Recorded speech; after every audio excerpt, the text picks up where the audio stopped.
Here we go. The Not the deeper dive. Two fellas talking football is back to start the 2018 NFL season. Yes, we've got a second co-host along for the ride in the passenger seat. I'm Dave Lochran. You may know me as Laffy, and this is Andrew Barron. Hot Magic coming at you on a Thursday night. What's happening, brother? Not much, man. Excited to talk some football. Happy to have it back. Yes, so am I. It's been a long time coming. And look, I'm a baseball. I love me some baseball, but I think the best time of the season, maybe you'd agree, the best time of the season is the NBA NFL crossover. Yeah, I 100% agree with you. That late season too, because NBA kind of really hits its stride in December, like the big Christmas holiday, and that's when the NFL is winding down, getting the playoffs ready to go. Yeah, it's a good time for sure. All right, so here's what we're going to do. We got a bunch of topics today. I want to get to everything. I want to cover the Thursday showdown slate and obviously get to some Sunday talk. We're not going game by game. We still got a few days to go, as we've always done on Two Fellas, which is probably going to turn into Three Fellas going forward. I think you guys will enjoy that. What fellas we'll do, talking. That's right, is get into some topics that I think that and that Andrew thinks are important. Looking at this value running back tier, the 4K to 4,500K guys, there's just a stable of running backs that all have value in some form or fashion. We're going to break down which ones we think are the best for cash, for tournaments, where you get the leverage, get into that Le'Veon Bell, James Conner discussion, talk about Vegas totals tonight, looking at some odds and how they differ based on position and how you should value players based on their position relative to the odds. And then I want to get into some wide receiver market shares. Always good talk there. And some volume matchups for running backs. Alex Collins comes to mind. But first, Andrew, let's get into this Thursday night showdown. I wasn't going to play. I was going to stay strong and say, I'm not doing this nonsense where I could play a kicker as my captain or a defense or anything. I mean, ridiculous, but throwing my hat into the ring, I have to. As a Birds fan, I expect, and by Birds I mean Eagles, since it's the clash of the Birds. Which, by the way, oh god, yeah. The DraftKings with their with the punniness, right? Did you see Clash of the BYRDES because it's sponsored by Ozark? Yeah, I did. It's so bad. You've got what was the pitcher's mound? That was $60.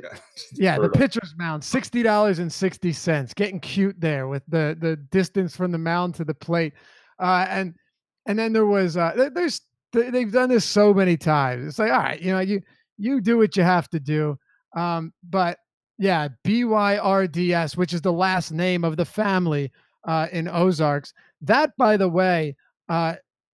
I'd be really surprised if there wasn't some overlay there. There's still 70,000 entries open. You think we fill it? I don't know. We'll see. Baseball just locked, so I imagine people are kind of jamming into it now. But it's also a $2.5 million prize pool millionaire maker, so kind of a janky tournament. But it'll be fun. I kind of enjoy showdowns for the DGen stuff. I think it's fun. I had a lot of success actually at NBA Showdown last year, so I'm cautiously optimistic. I think it'll be a good time. Hopefully I get my share of $1 million, but probably not going to be an outright winner unless something really crazy happens. Win your share of $1 million. All you have to do is head over to DraftKings.com and enter the Battle of the Birds with a Y. Here's the thing. This is when it gets wild. You get a question from Jeff Wilson. What's up, Jeff? Saying, what do you guys think about kickers tonight? Now, you may be just trolling us, or you might be serious because there's actual strategy that involves kickers. Mm-hmm. So let's get into some strategy talk here. For those of you that haven't entered, it's worth playing a few lineups. I got 10 in it. I figured I'll throw 10 in it just to have something to work with here. You have a captain spot and then 5 flex spots. The captain spot is 1.5 times the salary of his normal salary, but he gets 1.5 times the points. Okay, so you could play a cheap guy, you could play a Julio Jones, and then round it out. or you could play a $200 Shelton Gibson. But in terms of strategy, I will answer Jeff's question. Oh, I'll let you answer Jeff's question first. What do you make of the kicker spot here? Do you think there is merit to using a kicker just to be different, or is it just? It seems like you would need a miracle for kickers to win you anything on a slate like this. Well, I agree with that. And I think the most important thing to look at when you're playing Showdown is every lineup you're making needs to tell a story. So a kicker in a vacuum is going to be pretty good value because they're super cheap and they're probably going to score their whatever, 7, 8, 9 points. But I think if you're in a tournament where you're trying to maximize your upside more than anything else, I think if you're playing kickers, you're fading both quarterbacks because you're hoping that the offenses can move the ball, but they're not scoring touchdowns. And kickers are more reliant. Kickers too, I guess, but in the wrong way. Quarterbacks are the most reliant on touchdowns. They need to be throwing several of them to really to hit their value. So you're hoping the offense moves, the wide receivers and running backs are picking up yards like crazy, but it's a 19-16 game if you're playing kickers with a ton of field goals. Yeah, and I definitely think that there is a lot of correlation, right, that goes into a slate like this. Like more so some almost than you'd need to look at for a regular Sunday slate because your options are severely limited, Andrew. So what I mean by that is, if let's say I'm only playing Ajayi in specific like I'm not playing Ajayi in lineups where I have Nick Foles and two other Eagles receivers because one, I don't think the Eagles are going to put that many points on the board.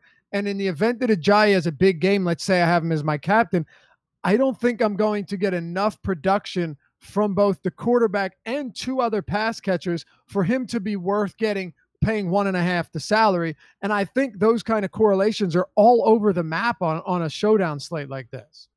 Yeah, no, they are wild. And so I made a ton of lineups. I was doing that in NBA too, but it's very you just got to go with, hey, how is this going to play? Personally, for me, also that this captain thing is relatively new. And for me, I only have Matt Ryan, Nick Foles, or Julio in the captain spot for me because I'm just trying to get that ceiling game happening. I have both quarterbacks in almost every lineup. I think you can do it. It's not hard, so it makes sense to me to try and get that done. But I think Julio is obviously he has the highest ceiling of anyone, but he will also be the most popular captain. And Julio certainly has his down games. I think if Julio's going to be, I bet he's the captain in over half of lineups in this giant thing. So I think in terms of expected value, it's probably fine to fade him. I'm playing a ton of him, but I get it as well. He doesn't always put up those crazy high games. No, I have Julio in. I think I have this. Okay, look, sometimes you just have to be overweight or underweight, take a stand. Julio is going to be popular, so I have him in every lineup. I don't have him as a captain in every lineup, but I do have him in every lineup just because you're talking about someone. Everyone's pretty easy to fit because you can construct your roster in so many different ways. You could play Shelton Gibson. You could play who is the number 3 receiver for Philadelphia tonight. You can play Dallas Goedert. You can play an Austin Hooper. Tevin Coleman is cheap. A lot of guys that are inexpensive. Now, I do think in terms of the optimal lineup, you have both quarterbacks. You have Julio. You probably have Aguilar. But optimal lineup doesn't always win you $1 million. No. So I want to get to the questions in the chat, but I want to ask you one more thing before we do. If you are not playing both quarterbacks, and I think I have a couple that doesn't have both. I have none that have no quarterbacks. That makes no sense to do that. I think you can be contrarian and then you can be stupid on a format like this. You don't want to go so off the board where you have like both defenses, kickers, and just garbage players hoping that you're so different that it'll work. But if you're only playing one quarterback, what is your strategy here? I mean, I'd rather play Ryan because I think he's pretty script independent. Foles, I think they're going to try to hide. Foles had a nice playoff run, but let's be honest, it's still Nick Foles. He's not the greatest player in the world. He doesn't have a ton of weapons right now. What Philly's really good at, they have an amazing offensive line. and they're going to try to work with that. I think like the Gibson thing is really interesting, but personally, I think they're going to run a lot of 2 tight end sets and only have a pair. I'm back. You got Yeah, me? I was. I think it might have been me, but go ahead. Oh, okay.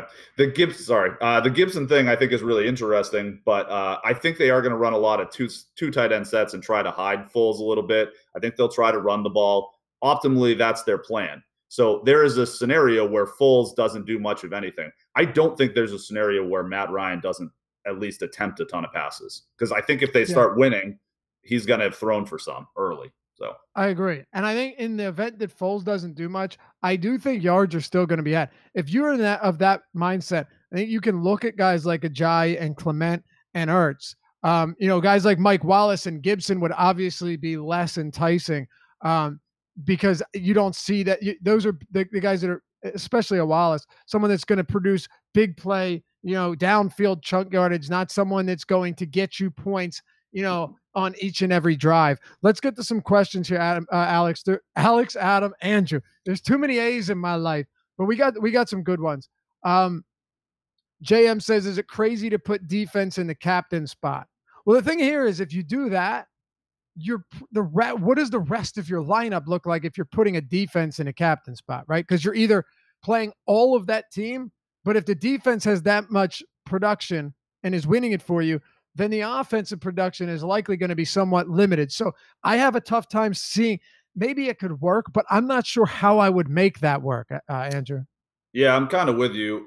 Like that's another sort of you're probably fading quarterbacks in that scenario. That said, it could be kind of fun, like because an opposing. This is something that would just be really crazy, and something like again, in a $2.5 million millionaire maker, it's basically a winner take all. You got to do something uncomfortable. You could play, Foles and the Atlanta defense or something like that, and hope that he throws a couple pick sixes and then is playing from way behind and just has to keep launching the ball. That's not something you would ever do on like a normal slate, but it could work on something like this where we don't know. There's a reasonable chance that only 3-4 guys score many points. So in a case like that, sure. But I'm not doing it. I don't have any defense in my captain spot. But as long as you're telling a specific story with your lineup, I think that's the most important way to do it. Exactly. It can't just be thrown in there, hoping that everybody hits, because it's one. That's the thing. On a full slate, the correlation's so much less important, because in the showdown, literally everything that happens for one guy affects every other player on your roster. Mm-hmm. And that's something that you really have to consider. Was it Corey? Corey asked about Austin Hooper. He said, "I don't hear anyone talking about him." I have some Austin Hooper. Look, I don't know how he's going to do today. This is a team that's been pretty good against tight ends. They got not Michael Kendricks. He's going to jail. Mm-hmm. What's you kidding me? Lance Kendricks. Or no, wait, no, Lance Kendricks in Green Bay? Yeah, he was. Yeah. Dude, I'm an Eagles fan. I can't even think of his name. This is horrible. He's always injured. He's a linebacker. Someone will tell me in chat. Feel free to laugh at me because this is embarrassing. But anyway, Austin Hooper, I can't tell you what he's going to do today, but what I can say is I think he's going to have a pretty decent season. This is a guy who in his first season had like 47 targets, or less than that, 200 and something yards, pretty weak year.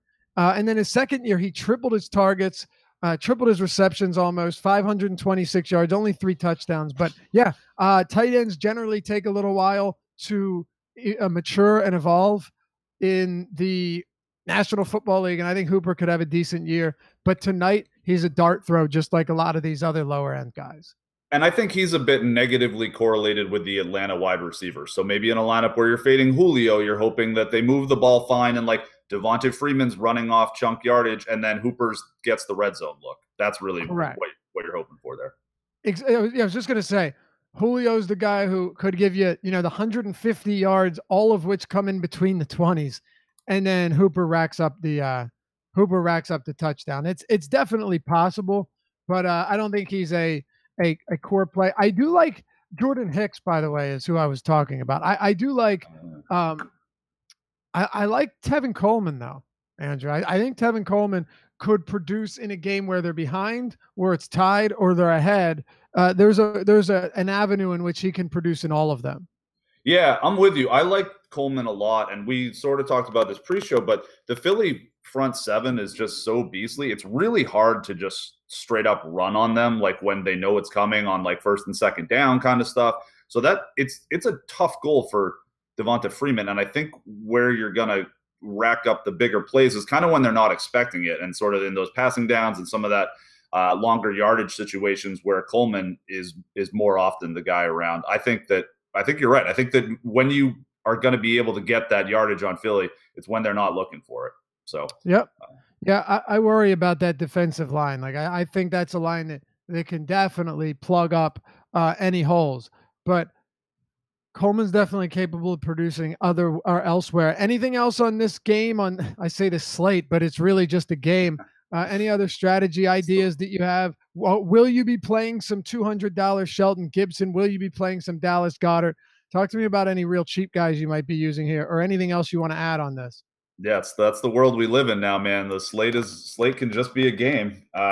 Yeah, I have a little bit of Gibson. I have a little bit of Goddard. I actually have some just as much Marcus Wheaton. I think he is much less likely to produce, but at $800, and I think he will be much lower owned. And he's a home run hitter. Like that's what he does. I think he could get two deep shots this game, and if he pulls one down, I think that's a separator. I don't think it's likely to happen, but I think where someone like Gibson will be owned and not crazy owned, but if Gibson's 10 or 12 or 15, I think Wheaton's only 2. So the payoff there is a massive difference. Yep. Earl says an Eagle named Dallas. Ha. Actually, not only is he named Dallas, but the Eagles traded up to get the pick ahead of Dallas in the draft.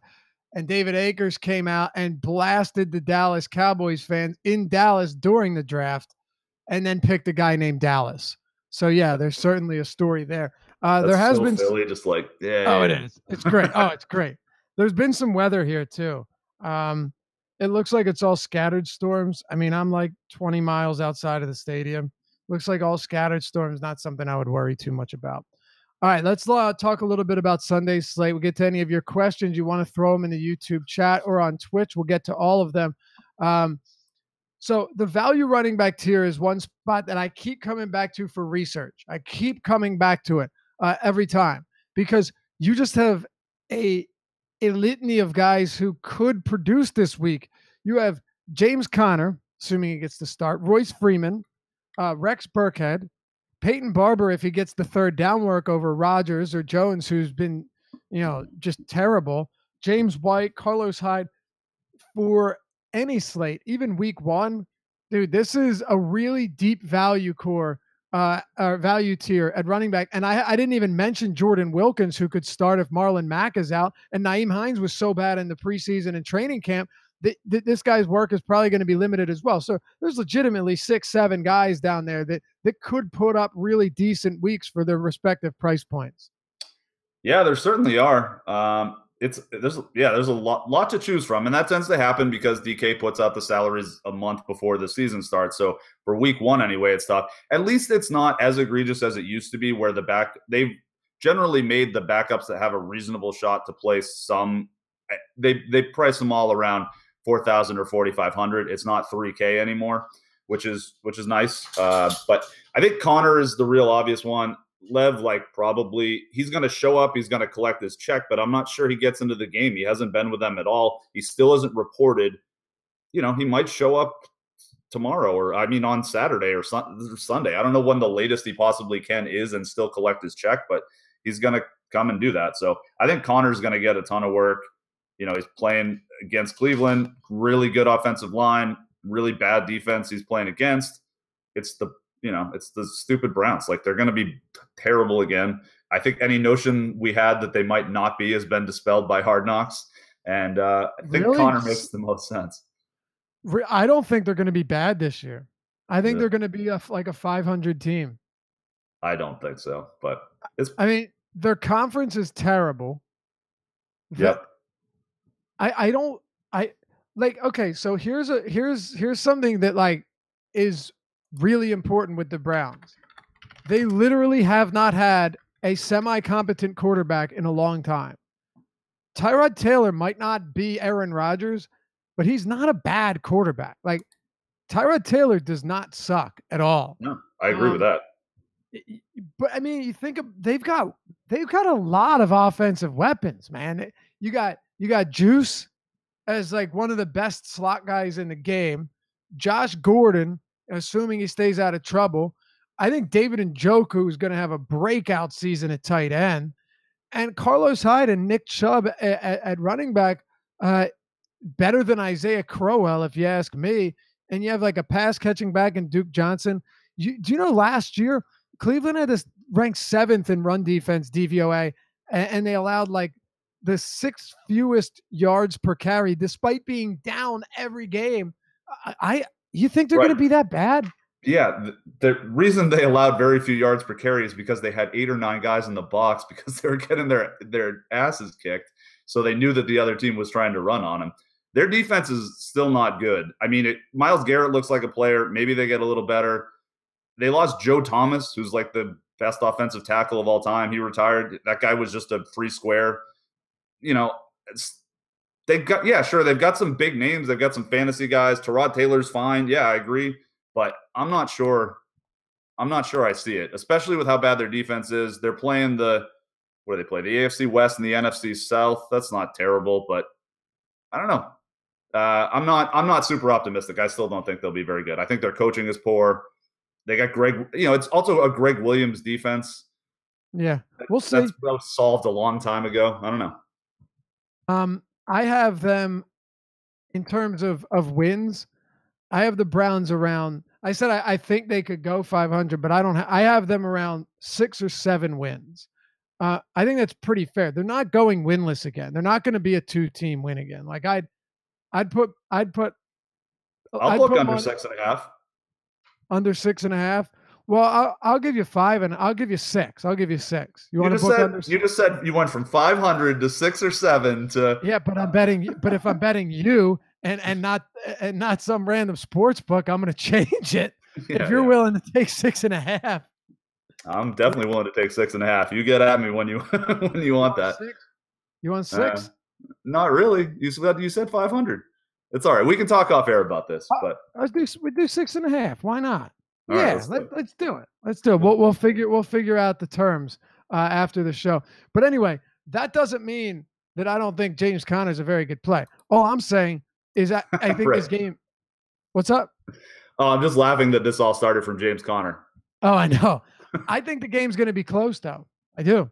I think this game, if there's no Lev Bell, even Lev Bell last year when he returned he wasn't in football shape. He rushed like 10 times for 30 yards in week 1.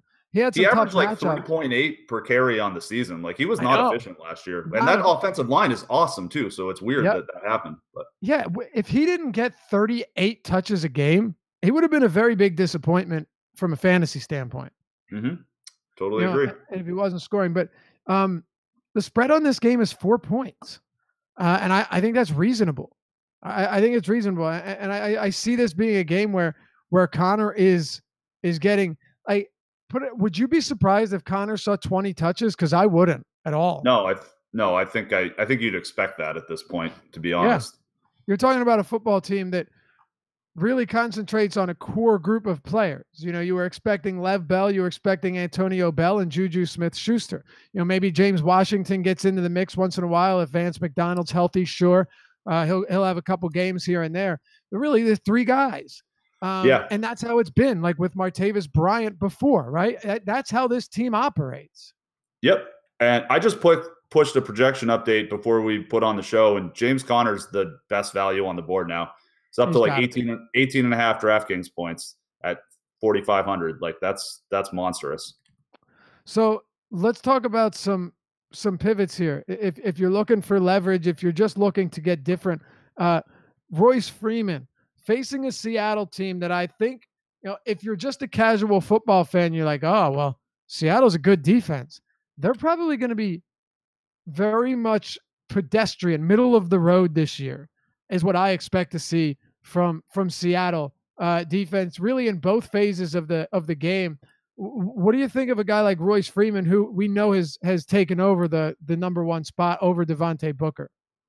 Yeah, I think there's a compelling argument there. I'm personally, especially for this week, am pretty interested in the Denver passing game. So I'm leaning more that way. I guess what for me, Royce is not a cash. I'd rather play Connor and some of the more expensive guys together in cash. Oh, absolutely. And then Freeman for me is a little. I don't know that the crazy ceiling is there for tournaments. I agree Seattle's defense isn't going to be as good, but Earl Thomas did report, I think Seattle's going to be okay. I'm not sure how much passing down work Freeman sees. So I'm a little less into him, but it certainly makes sense. I just would rather play the passing options personally. Yeah, I'm glad you mentioned the passing work. The one thing that concerned me a bit, and you might say, Laffy, what the hell are you talking about? Philip Lindsay, in the preseason, it wasn't Devontae Booker that impressed. Outside of Royce Freeman, and it wasn't D'Angelo Henderson either. I mean, he got cut, right? He's on, where's he at? He got picked up by somewhere to the Jets practice squad. It was Philip Lindsay who it looks like they might legitimately use him as a third down back, as like a scat back type guy. And if that's the case, it does cap Freeman's upside. It definitely does. Because I think we both probably agree that James Conner will probably be used in a Le'Veon Bell capacity. Yeah, he's an absolute smash. Like that play is sick. And he's a good running guy. Popular, but yeah, he's good. Yeah, he's a good player too. He's a good player. So I think obviously top cash play. I'll be honest, sometimes even in tournaments, it's hard to fade guys like this. Oh yeah, I agree with you. I will most likely just deal with it on Connor and try to get weird elsewhere. So you and I actually last night, I think it was like 2 a.m. Well, at least for me it was, talking about Peyton Barber and Burkhead. And I think we came to an agreement basically in that if we could trust, or at least if we could trust that Barber was going to get the third down work over, say, Jacquizz Rodgers, then he'd be a much better play because they're 9.5-point dogs. They're going to have a very tough time having Fitzpatrick push the ball downfield with the secondary that they have. Marshawn Lattimore, a very solid secondary in New Orleans, but we don't know if that'll be the case. And then with Burkhead, Andrew, you have him, you have White, and then the question here is, will Jeremy Hill get worked into the offense? I guess the assumption right now is that Michel will not play. I don't think he will. Maybe you have more information on that. But between those two guys, very similarly priced, it seems Burkhead is the better play. But I'd love to know what Peyton's role was as a third down guy. Yeah, I think that's the trouble with Peyton Barber is he's never really gotten much passing work. And right. Especially like I play almost exclusively on DraftKings for NFL. And I think that, just the PPR stuff, the full point per reception is so important. Like I have a hard time, even these guys that are going to get full workload, because it's very easy. Someone like Peyton Barber, if he gets 15 rushes and 2 targets, it's like, oh, cool. That's like 17 looks. But it's really easy if he's not running well and all of a sudden that's 15 rushes for 48 yards and he catches 1 ball for 5 yards, like that's nothing, and especially if they're getting killed by the Saints. I really like the idea of Burkhead. I did see there was a report today that he might possibly get, quote, eased in to the offense, which is a little bit concerning. Doesn't sound like Sony Michel's playing. That's the big conundrum for me with the assigning that market share right now. I'm not really sure what to do as for the projections, but Burkhead does look like a good play. I will likely have a fair amount of him in tournaments. You brought up James White too. I think he's an awesome play. The Pats run a ton of that empty 5 wide set, and both of those guys could line up at receiver because they, it's like that could be Hogan, White, Burkhead, Gronk, and Philip Dorsett or something could be their 5 wide set. So I think both of them make quite a bit of sense as tournament plays. If Burkhead is 3 times as popular as James White, I'm going to lean towards White. But I, in a vacuum, do really like the idea of Burkhead. Yeah, so do I. Just because he has to get a decent amount of work. They spread the ball around, sure, but this game number 1, has the highest expected total on the slate, or over under. I'm sorry, highest over under on the slate at 50.5. There should be enough to go around here. And it's not like Brady has all of his weapons at his disposal anyway. Julian Edelman's out. He no longer has Brandon Cooks. You're talking about Hogan. You still got James White. You got Gronk. But I mean, I don't think Cordell Patterson and like Dorsett is Dorsett. Did they even sign Dorsett? I mean, I think they did. But you see what I'm saying here. They'll likely look to use these guys quite a bit. I just don't know what Jeremy Hill's involvement's going to be. And I keep thinking back to week 1 of last year where Gillislee racked up 3 rushing touchdowns, all inside the 5, and then was never heard of again, much like Jonas Gray, and the list goes on for this Patriots team. So I think Burkhead, though, is the safest of the bunch. Yeah, and I still think Burkhead probably gets the most chances to run the ball, but Hill just becomes if guys get tackled at the 2, then they just hammer it in with Hill. But I don't think he's going to get much work beyond that. I don't see Hill being, it's not like Hill's going to go get his series where he rushes 4 or 5 times in a drive. Let's hope not. I don't think he will, though. No, it's an interesting tier of players because on Sunday when we have, I think Ben, Jazz Raz, and myself will do the Sunday morning show. You have a couple on Sunday morning getting you ready for lock, but we'll get into all of the positions at each tier. But I want to break down the important stuff here. And this to me is a position that really needs to be discussed at this tier. Looking at high volume matchups too, at the running back position. I've always preached that volume to me is more important than efficiency. Unless you have a freakish year like Alvin Kamara, where every time you touch the ball, you pick up 20 yards. Generally speaking, it's nice to know the volume's going to be there. And a guy like Alex Collins, on a team whose passing game has been anemic for the past couple of years, as a decent favorite at home. What are they? What's the spread here? They're 7.5-point favorites at home.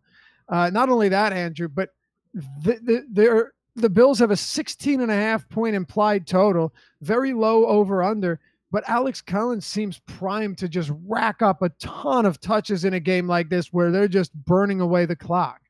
Yeah, for sure. Especially if you're on the Bills, the Ravens defense, which I think a lot of people will be. It's a nice correlation. You hope Peterman does his, he played that one half.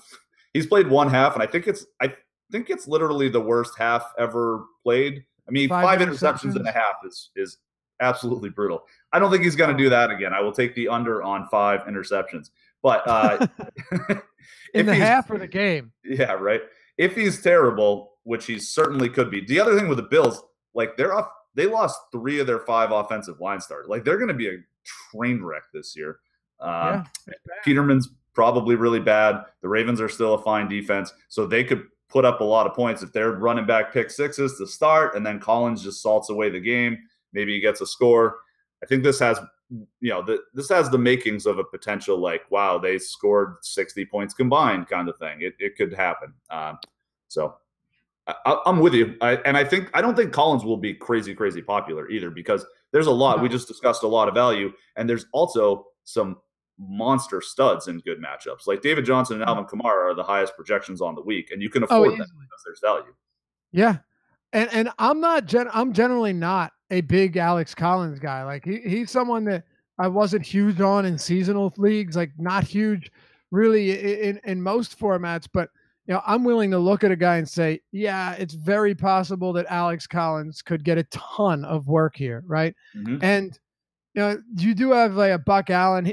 The thing about Collins, you're not going to see a ton of passing work, but it is interesting that over his last 3 games last year, he had 18 targets in the passing game. Kind of interesting because he was a guy that through the first 6 weeks of the year didn't have a single reception and only 2 targets. So he started getting more involved in the passing game and started becoming kind of an all-purpose back. And as much as I want to believe that Kenneth Dixon won't be a massive NFL bust, it's looking like he will be. Yeah. And again, if this script that we're talking about for tournaments happens, you're not even as reliant on the passing work. You're thinking like, all right, Right. he just kills them and then just salts, and Of then they course. salt the game away. The Ravens also got Marshall Yanda, who's like the best offensive guard of all time, missed most of last season, and he's back. That's a big upgrade to their offensive line and their running game. So I think that bodes well for him as well. Any other volume matchups that you see teams, favored, or at least a game you expect to stay close, just going to get a lot of work in a decent matchup? Obviously, Alvin Kamara should be one of them, even though Sean Payton has, kind of dispelled any quote unquote rumors that he's going to. I still think he gets a lot of work, but anyone other than Kamara and Collins that you see having just a ton of volume in week one? I think David Johnson will go back to having a ton of volume. Oh, yeah. I think that's going to be huge. I think Todd Gurley, like the Oakland could be bad, and losing Mac, they did not have a good defense anyway. If the Rams get out to a lead and then are just pounding away on the now Macless defensive line of the Oakland Raiders, that could get ugly. Fournette potentially, I think he'll certainly get tons of opportunity. He's interesting, Andrew, at 7,100. He's very interesting. I think I'm seeing ownership that's projected around like 15%, but I thought that was even a little bit high. Maybe I'm wrong. We'll see. I think it's a good spot. The Jaguars run a ton of plays, sort of low key. We were actually talking about that last night. I think it was sort of surprising, but they do run a lot of plays. It's just that they don't. Bortles doesn't get a ton of volume because they're rightfully scared of letting him throw the ball. So Fournette should get a ton of touches, and if the script goes where they're beating the crap out of the Giants, if you think the Giants are still bad, if you think that Jacksonville defense is still amazing, then he certainly makes sense. And then the last guy is McCaffrey, who's just he's David Johnson light. He's not as good of a player, but he gets plenty of work. So I think he makes a fair amount of sense as well. I think the one reason, and I'm with you on all of those guys, I think McCaffrey's a really good play here, a really, really strong play, and he's not overpriced. Actually, McCaffrey, I had said this on Sirius the other day that he was someone I was not high on coming into this season because, and this is something you said a ton about him coming into last year, that you didn't think he'd have much success at the NFL level. Still don't, but the volume is there, is the thing. Yeah. Right. So, but here's the thing. He's put on some muscle, and when I watched him run, I get it's just the preseason, but still, sometimes you can tell some things. Like, have they made improvements or adjustments or maturation process? Like, he was more physical. He seemed stronger. He seemed finally able to break past the first contact at the line of scrimmage. I mean, last year, the moment there was contact, McCaffrey was on the ground. Right. He looked different. And if that is, let's say that McCaffrey's put on muscle and legitimately uses it to be a stronger, more physical back, he's going to be at 6,400. He's going to just decimate value at that price with his. And another thing too, I thought, when CJ Anderson was signed like earlier in the year, I'm thinking, okay, he could have that Jonathan Stewart role where Stewart had like 200 carries last year, which is a decent amount. I don't think that's going to be the case. I think McCaffrey's going to get every opportunity to get the lion's share of touches. Yeah, I think you're right. He got a ton of touches last year, and they used them they used them out wide in the slot and a lot. That's very helpful, especially for PPR kind of stuff. And that putting on muscle thing is really important because the whole reason I was not into him coming into the draft is because what he did, he's small and he's not that fast.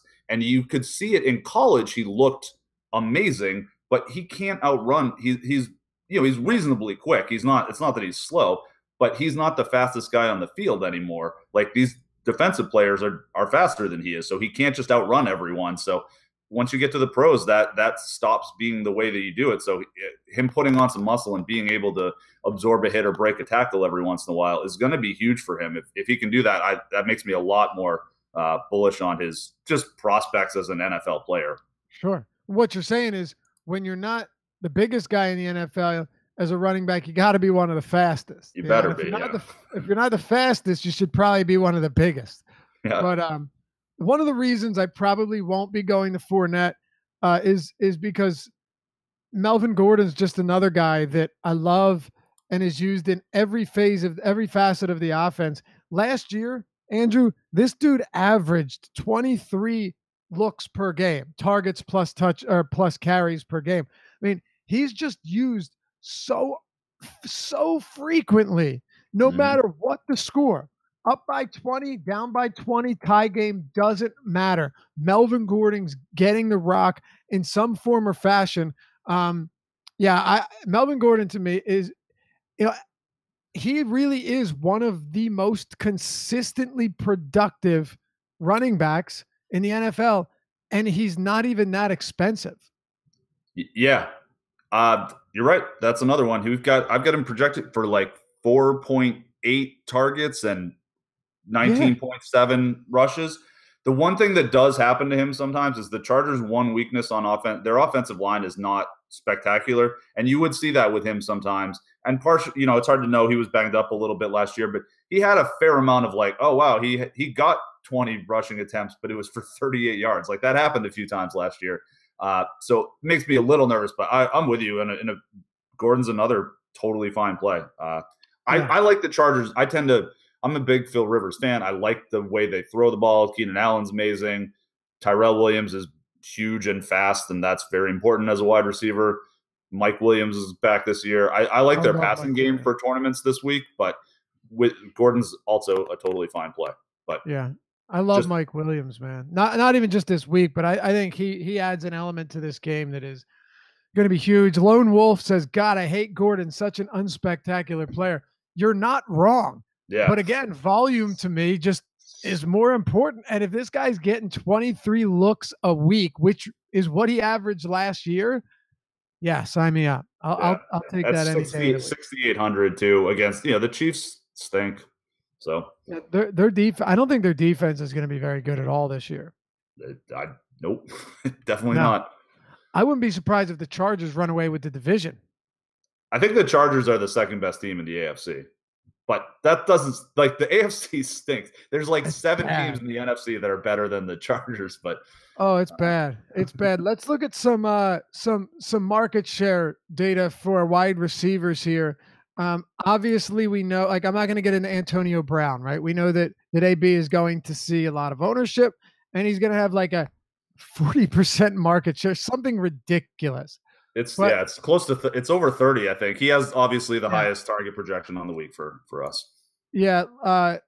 It was, I think last year his target share on just reception target share was like 31%. I think Hopkins was 35%. Something crazy. Yeah, that Like was nuts. guys like Hopkins, you're just gonna get a ton of targets. What are your thoughts on AJ Green though against this Colts secondary? Some I have a lot of interest in AJ Green at what I would actually consider a discounted price point. Yeah, so the Bengals are an interesting case to me. And I think because we saw this a few times last year, right? AJ Green, the Bengals largely were terrible. I called them being terrible. That was one of my, whatever. I got a You're lot of right. things wrong, but I was good on Got that. that And right. it was because of Whitworth. Like Whitworth's a stud, and he went to the Rams.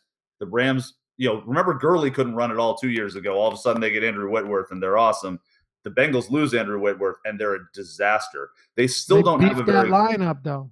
a little bit. Like they got Cordy Glenn from the Bills, who's fine.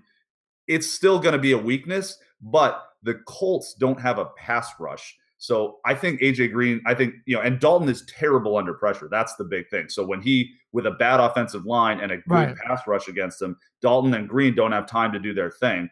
But I think you are going to find situations to attack them. And I think I think this is a week to do it. I think the Colts defense will be bad enough that Dalton will have time to find Green. And I'm with you. I think he's a really nice play this week.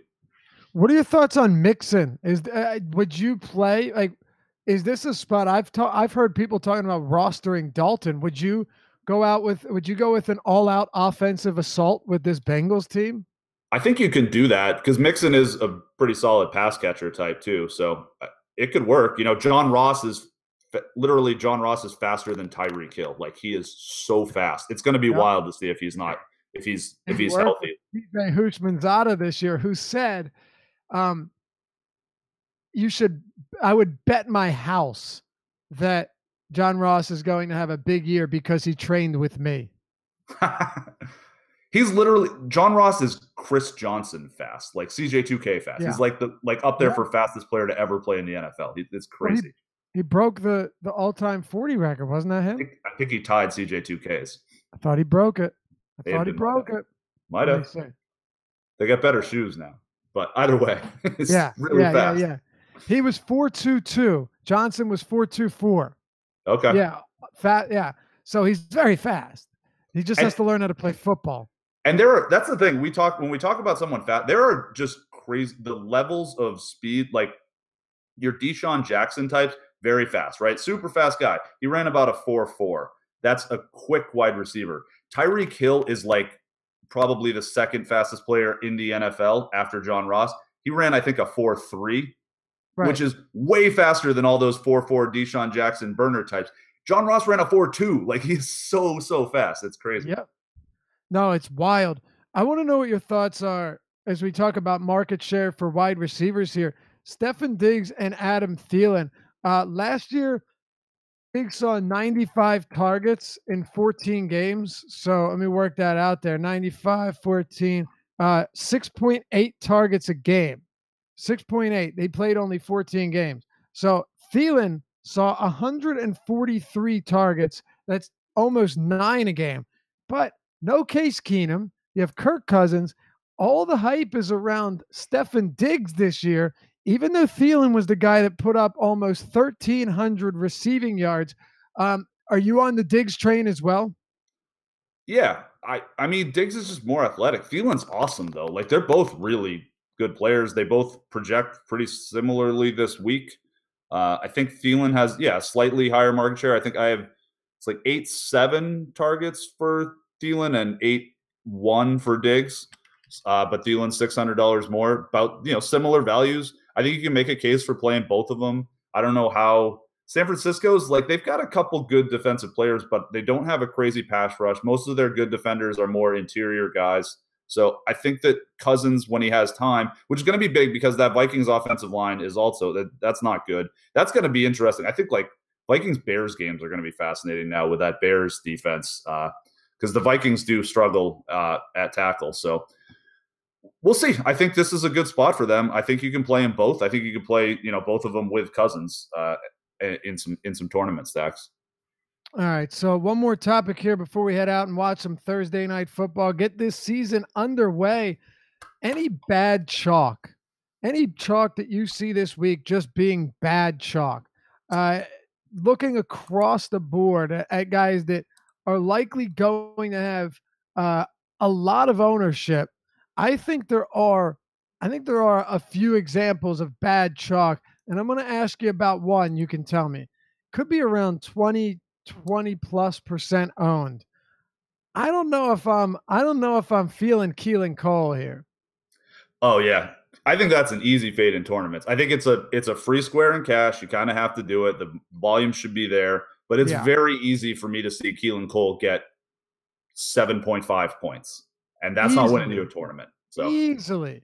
I think Keelan Cole coming in under 10 fantasy points.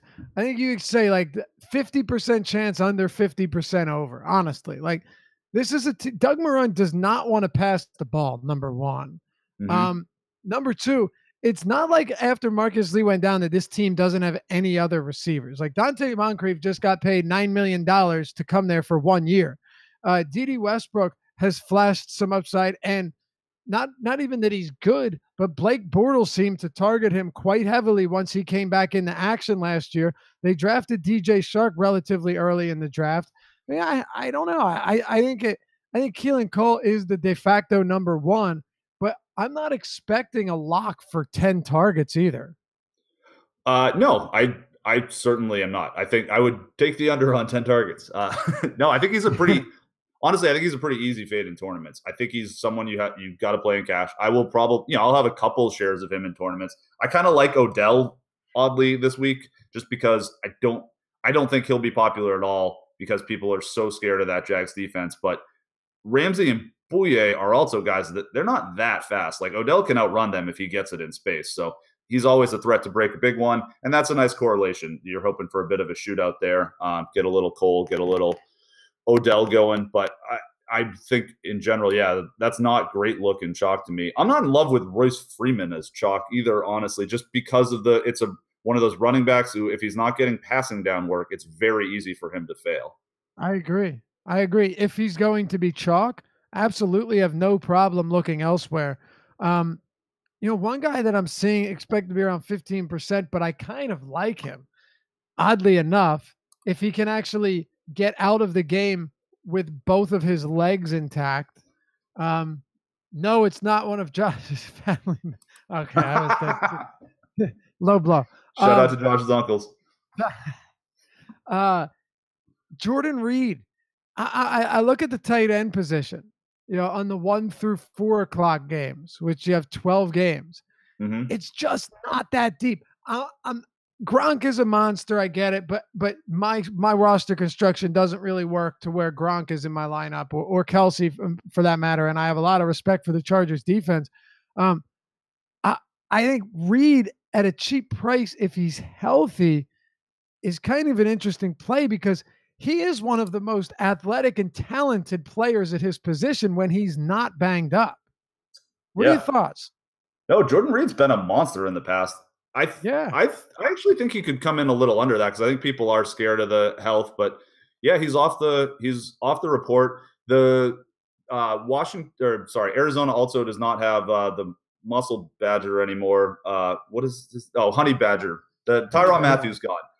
And he was a very good coverage guy for tight ends because he's one of those dudes that's big enough to pull that off. So that's potentially an upgrade for him. I would love David Johnson this week. It's a nice correlation there. I mean, I'd much rather play Jordan Reed than Jack Doyle, who's shaking up to be potentially the chalk. I think that's especially Anthony Costanzo looks like he might be out, and he's Indy's only good lineman. And since he does have a badass offense, I think Cincinnati's going to win that game. And we'll see how that goes. I'm not so in love with Jack Doyle as chalk there. So I'm not in love with him as chalk at all, and I just two reasons for this. Number one, Jack Doyle didn't have any competition last year. He did have 108 targets, but none of them were with Andrew Luck at the helm. Now, I'm not saying that he can't produce. The year prior to that, he had pretty decent numbers for a tight end. But Eric Ebron is in the mix, and I don't think it's crazy to see him incorporated into the passing game. Now, I wanted to say I didn't like Doyle as chalk, but then I started to think about something. All right. This team outside of T.Y. Hilton, they have nobody. There's a very good chance that their run game will be anemic. None of these guys, whether it be Nyheim Hines, Wilkins, looks like Mack is trending that he's not going to play. I know he was present at practice, but I kept seeing a lot of sour reports on him. Even if he does, he's not a 3-down back. Who do they have? Ryan Grant, Chester Rogers? Doyle might by default get a lot of work because he's technically going to be the number 2 in the passing game. We'll see. I mean, Luck does like to gunsling, but if he's under pressure, I mean, I guess you could make an argument that if he's under pressure a lot, that's even more of a thing for Doyle. So, as a safety valve type guy, yeah, it's pouring in Philly. I just thought they're putting the banner down. Anyway, it's it'll almost be easy to putt tomorrow. It's almost I know. It's my neighbor said that to me today.